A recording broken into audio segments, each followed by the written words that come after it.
السلام علیکم دوستو، امید ہے کہ آپ خیریت سے ہوں گے۔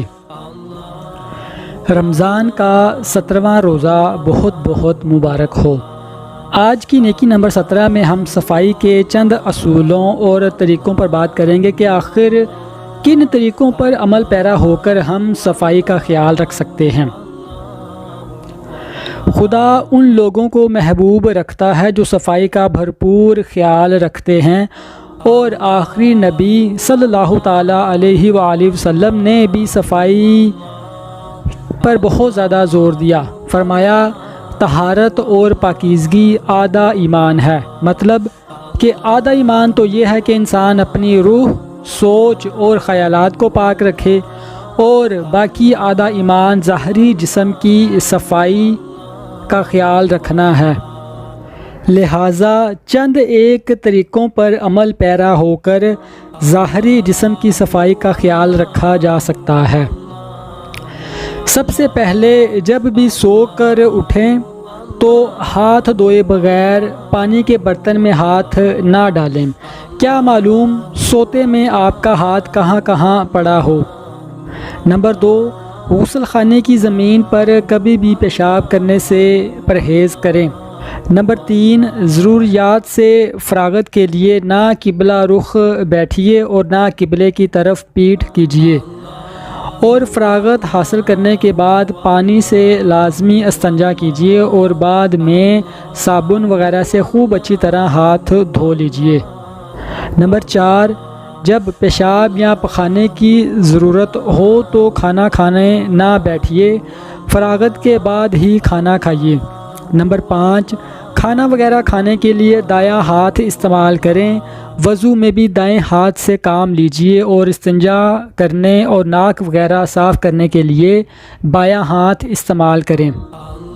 نمبر 6، نرم جگہ پر پیشاب کیجیے تاکہ چھینٹیں نہ اڑیں، اور ہمیشہ بیٹھ کر پیشاب کیجیے۔ ہاں، اگر زمین بیٹھنے کے لائق نہ ہو یا کوئی مجبوری ہو تو کھڑے ہو کر پیشاب کر سکتے ہیں۔ نمبر 7، ندی، نہر کے گھاٹ پر، عام راستوں پر اور سایہ دار مقامات پر قضائے حاجت کے لیے نہ بیٹھیے۔ اس سے دوسرے لوگوں کو تکلیف بھی ہوتی ہے اور ادب و تہذیب کے بھی خلاف ہے۔ نمبر 8، جب پخانے جانا ہو تو جوتا پہن کر اور سر کو ٹوپی وغیرہ سے ڈھانپ کر جائیے، اور جاتے وقت کی دعا اور واپس آنے کی دعا لازمی پڑھیے۔ نمبر 9، ناک صاف کرنے یا بلغم تھوکنے کے لیے احتیاط کے ساتھ باسکٹ وغیرہ کا استعمال کریں، یا لوگوں کی نگاہ سے بچ کر اپنی ضروریات پوری کریں۔ نمبر 10، بار بار ناک میں انگلی ڈالنے اور ناک کی گندگی نکالنے سے پرہیز کریں۔ اگر ناک صاف کرنے کی ضرورت ہو تو لوگوں کی نگاہ سے بچ کر اچھی طرح اطمینان سے صفائی کر لیں۔ نمبر 11، رومال میں بلغم تھوک کر ملنے سے سختی کے ساتھ پرہیز کریں۔ یہ بڑی بری عادت ہے، اور یہ کہ کوئی مجبوری بھی نہ ہو۔ نمبر 12، منہ میں پان بھر کر اس طرح باتیں نہ کریں کہ مخاطب پر چھینٹیں اڑیں اور اسے تکلیف ہو۔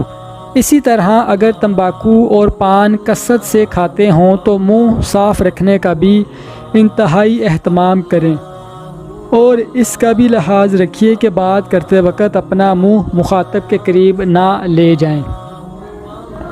نمبر 13، وضو کافی اہتمام کے ساتھ کریں، اور اگر ہر وقت ممکن نہ ہو تو اکثر باوضو رہنے کی کوشش کریں۔ نمبر 14، پابندی کے ساتھ مسواک کریں۔ نمبر 15، ہفتہ میں ایک بار تو ضروری ہی غسل کیجیے۔ جمعہ کے دن غسل کا اہتمام کریں کہ غسل جمعہ کے دن کرنا سنت مبارک ہے۔ نمبر 16، ناپاکی کی حالت میں نہ مسجد میں جائیے اور نہ مسجد میں سے گزریے، اور اگر کوئی صورت ممکن ہی نہ ہو تو پھر تیمم کر کے مسجد میں جائیے۔ نمبر 17، بالوں میں تیل ڈالنے اور کنگھی کرنے کا بھی اہتمام کریں۔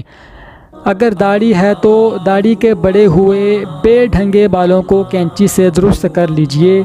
آنکھوں میں سرما بھی لگائیے، ناک پہ تشروائیے اور صاف رکھنے کا بھی اہتمام کریں۔ نمبر 18، چھینکتے وقت منہ پر رومال رکھ لیجئے تاکہ کسی پر چھینٹ نہ پڑے، اور چھینکنے کے بعد الحمدللہ کی عادت اپنائیے۔ نمبر 19، خوشبو کا کثرت سے استعمال کیجئے۔ نبی صلی اللہ علیہ وسلم خوشبو کو بہت پسند فرماتے تھے۔ آپ صلی اللہ تعالیٰ علیہ وآلہ وسلم جب بھی سو کر اٹھتے تو ضروریات سے فارغ ہونے کے بعد خوشبو ضرور لگاتے۔ دوستو، امید ہے کہ آج کی اخلاق بھری نیکی آپ کو ضرور پسند آئی ہوگی۔